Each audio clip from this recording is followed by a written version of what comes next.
Apa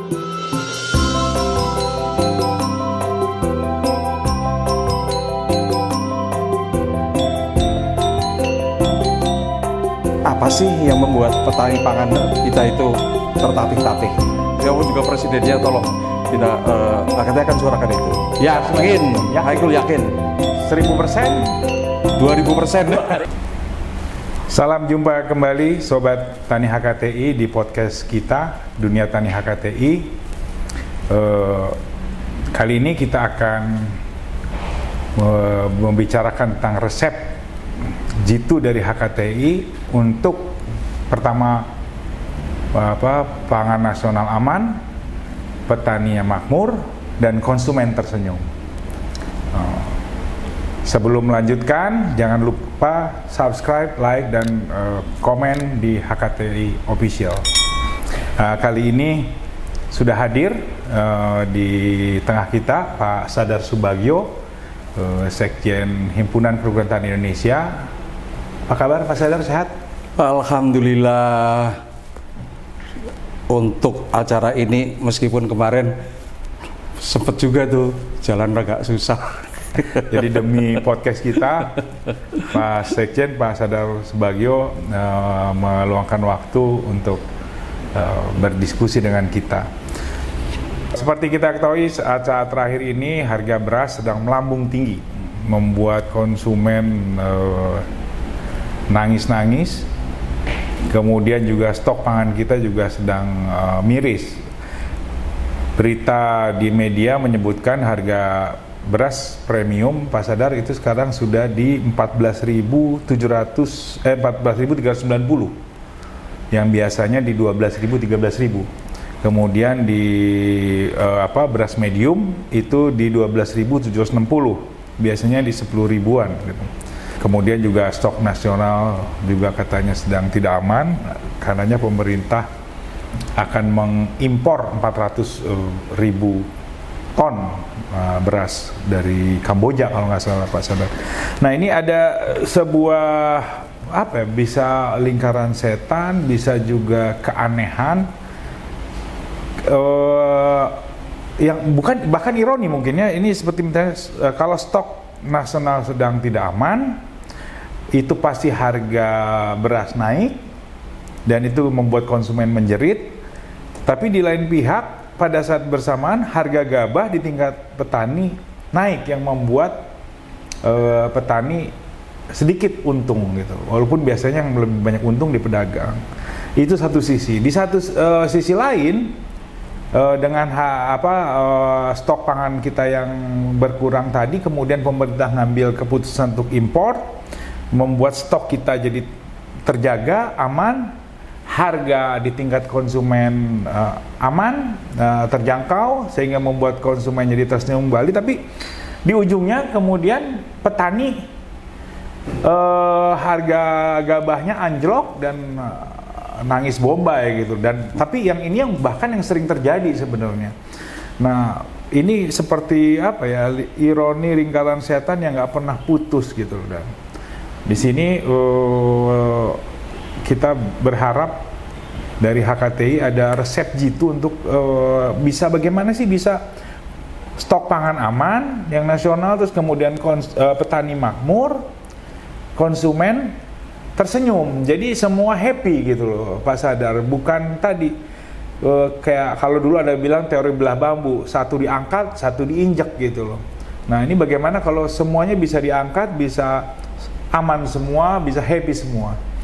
Katanya HKT punya resep jitu nih Pak Sadar. Monggo, bagaimana Pak Sadar? Oke, terima kasih.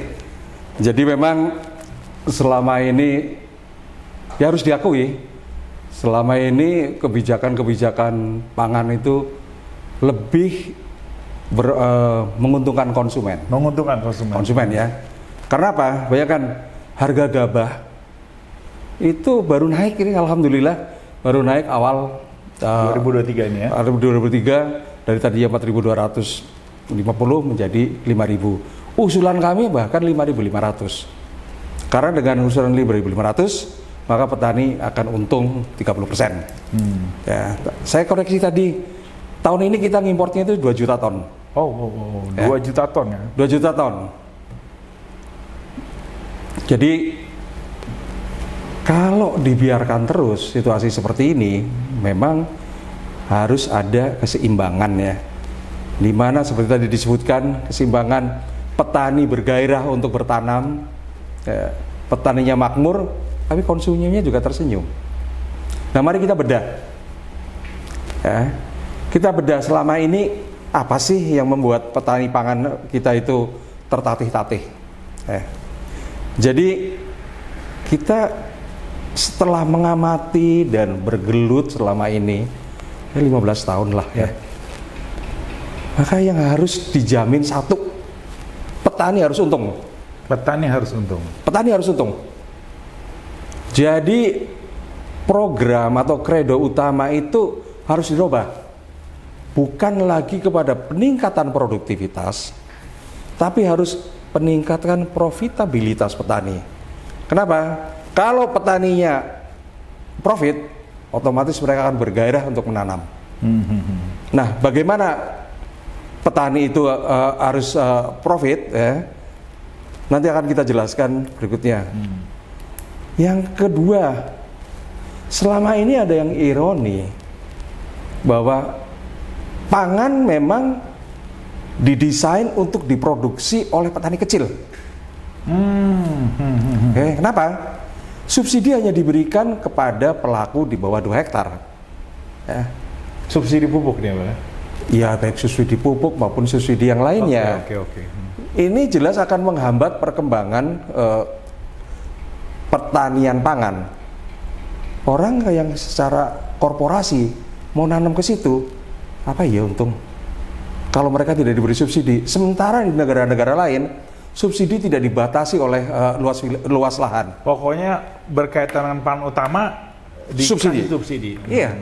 Subsidinya ada subsidi pupuk, subsidi kredit, macam-macam subsidi bahan bakar juga.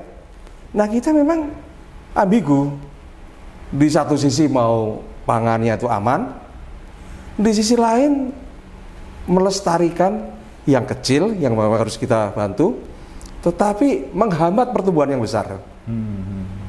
Itu sebabnya tidak ada yang tertarik untuk memproduksi pangan. Yap. Yang ketiga, ini juga penting sekali ya. Tolong kembalikan fungsi penyuluh pertanian sesuai dengan Undang-Undang Nomor 16 Tahun 2006. Nah, ini undang-undangnya ini kan sudah diamputasi nih dengan undang yang baru. Walaupun sebenarnya masih ada ya Pak ya, masih berlaku tuh undang-undang.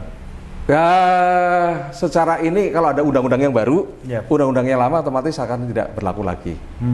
Jadi meskipun tidak dicabut, tetapi ya susunan undang-undang kalau ada yang baru otomatis yang lama tidak berlaku. Dimana dengan undang-undang yang baru ini, penyuluh petani itu kehilangan induk. Yang ini tadinya terpusat, otonomi daerah ya. Iya, sekarang dia kepada otonomi daerah. Ya kalau bupatinya itu senang pertanian, kalau tidak ya wassalam. Nah, ini 3 ya. Yang keempat ya, kembalikan atau tingkatkan KUD yang dulu pernah ada ya menjadi Koperasi Tani Indonesia. Ya. Sederhananya itu mereka petani-petani itu mesti melakukan usaha bersama dalam hal membeli, memproduksi dan menjual, sesederhana itu. Ya. Nah, ini kalau di Jepang itu dahsyat sekali. Bahkan koperasi tani Jepang, yaitu JA Japan Farmer Association, itu sudah punya bank tani. Betul. Semua kredit dan subsidi disalurkan melalui koperasi tersebut, dan koperasi ini wajib membeli semua produk pertanian. Nah, kalau kita ada unit seperti itu di Indonesia, Haikul yakin pertanian akan makmur. Ya. Dan ini yang original juga nih dari HKTI. Yang nomor 5 itu sediakan kredit pemilikan lahan. Untuk lahan pertanian ya Pak? Lahan pertanian ya. Jadi ya kita sederhananya coba tirulah model kredit pemilikan rumah. Ya. Jadi di satu sisi laju penurunan areal pertanian terutama sawah tinggi sekali. Di sisi lain ada katanya kan ya pencetakan sawah. Yep. Tapi pencetakan sawah saya lihat hanya di bulldozer ya, diinikan itu bukan mencetak sawah ya kan ya. Jadi ya kalau seperti kayak di KPR ya, kasih kesempatan kepada swasta, kasihlah katakanlah kawasan 10.000 hektar, 20.000 hektar kepada developer, kembangkan itu menjadi kawasan pertanian, ya. Terus kawasan pertaniannya itu bagilah menjadi 2,5 hektar, ya. Untuk petani. Untuk petani, ada intinya juga tentunya ya, kayak kira. Tapi bagi juga 30% nanti untuk perusahaannya, 70% untuk petani. Dan petani nyicil ke. Petani nyicil, pakai kredit pemilikan lahan. Yap. Dan ini belum pernah ada. Ya. Kalau ini ada, wah bergairah orang ini. Jadi kita hanya tingkatkan produksi. Iya caranya. Tapi ini melibatkan swasta berarti ya, Pak. Developernya dalam tanda kutip ya. Bisa pemerintah juga. Kalau pemerintah punya perumnas, ya katakanlah kasih tugas perumnas untuk nyetak sawah ya. Dalam artian infrastrukturnya ini ya, itu disiapkan semuanya. Kebayang tuh kalau perlakuannya seperti kayak perumahan, ada jalan usaha taninya sudah ada, saluran airnya bagus ya. Iya. Jadi ya bikinlah seperti perumahan gitu. Jadi mencetak sawah itu jangan hanya saya yang pertama kredit, Pak. Ya, saya yang pertama KPL, kredit pemilikan lahan nih. Kalau begitu. Iya, ini harus jadi siapapun juga nih kebetulan nih mau pemilu ya. Siapapun juga presidennya tolong kita kita akan suarakan itu ya. Dan yang terakhir kita harus kita harus mengembangkan sistem pertanian terpadu berbasis kelompok tani, poktan atau gapoktan. Intinya adalah mau seluas apapun usaha taninya, kalau kita hanya satu komoditi, katakanlah padi, setahun paling pendapatan petani 2 kali dalam setahun. Panennya 2 kali. Ini secara cash flow repot. Ya. Kita lihat yang korporasi besar yang bertahan dan berkembang itu yang cash flow-nya bagus. Contohnya sawit. Itu berkembang luar biasa, udah pasarnya bagus, cash flow-nya bagus, bisa dipanen tiap minggu ya. Atau karet. Tapi sekarang yang panennya setahun sekali, tebu ya, kesulitan cash flow juga. Meskipun ada beberapa perusahaan tebu yang sangat bagus ya, tapi dibandingkan dengan sawit perkembangannya jauh. Tinggal banget. Mereka menggiling kan cuma setahun sekali kali ya Pak Sadar ya. Tapi kalau yang di Lampung sih menggiling setiap saat karena itu ada kita gilir tanam. Jadi berproduksi terus. Tapi berproduksi terus kan kalau untuk iklim di Indonesia itu kan ada rendemen. Rendemen paling bagus itu ya kalau panennya itu sekitar Juli Agustus. Kemarau ya. Iya, di luar itu rendemen turun. Yang maksimal juga ya Pak ya. Iya, jadi 6 ya. Jadi sekali lagi, pertama harus ada program petani harus dijamin untung ya. Subsidi harus diberikan kepada semua pelaku. Nomor 2 pelaku petani pangan utama ya, tanpa dibatasi luas lahan. Yang ketiga, kembalikan fungsi penyuluhan sesuai dengan Undang-Undang 16 tahun 2006. Keempat, kembalikan dan kembangkan KUD menjadi Koperasi Petani Indonesia. Ya terus terang aja, tirulah koperasi Jepang yang di Jepang, Koperasi Petani di Jepang. Kelima, sediakan kredit pemilikan lahan. Dan keenam, kembangkan sistem pertanian terpadu berbasis poktan dan gapoktan sehingga petani ada pendapatan harian, bulanan, semesteran, dan tahunan. Ini dijamin nih Pak Sadar nih bahwa dengan resep ini tadi bahwa pangan nasional terjamin stoknya, Insya Allah petani juga makmur, terus kemudian yakin. 1000%, 2000%. Yang penting tadi 6 resep ini benar-benar bisa dijalankan, gitu Pak ya. HKTI siap di depan nih Pak untuk Oh pastilah. Kalau kita punya program udah pasti kita siap melaksanakan. ya. Jadi tapi ini berarti nggak boleh satu dipretelin ya Pak ya, ini harus satu kesatuan gitu, Harus kan? satu kesatuan utuh, dijalankan semuanya. Dan ya saya bisa seperti petani dijamin untung, Yap. ya kan ya? Ya, kenapa? Apa bisa petani dijamin untung? Siap. Nah, rekan-rekan sobat Tani HKTI, tadi Pak Sadar sudah kasih 6 resep jitu bagaimana biar stok pangan nasional aman, petaninya makmur, konsumennya tersenyum. Nah, nanti kita akan bedah satu persatu secara lebih mendalam dari 6 resep ini.